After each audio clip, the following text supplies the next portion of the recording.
Já bora aí, Zé. Aí, manda um alô aí pra galera. Aqui é o Zé Vazito. Zé E Vazito. nesse momento eu venho agradecer a presença do meu vizinho e também ao mesmo tempo desejar um bom Natal para todos. Eu estarei lá na Via Show semana que vem. Olha o negócio aí, né? Vai cantar qual a música você vai cantar? Eu vou cantar, a gente vai relembrar o Benito de Paula, Tim Maia, um pouco de Roberto, um pouco de cada coisa. Então canta aí, quero ver. Como vai você? Isso. Eu preciso saber da sua vida, essa é uma do Roberto. E a outra, aí depois vem Benito, né?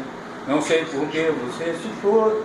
Quantas saudades eu senti. Isso é só uma falazinha para vocês que vai ser quarta-feira, 22 horas. Não percam, percam não, na Via Show, Zé do Agito.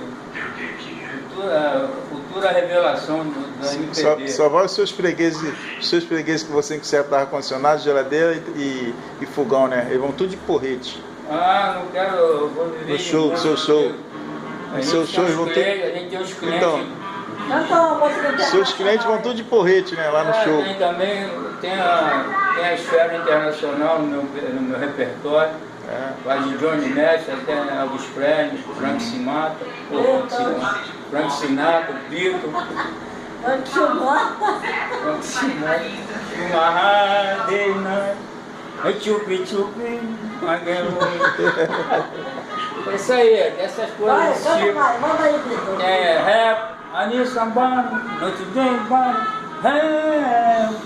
I know so many to é isso aí, umas palhinhas que o senhor vai ouvir.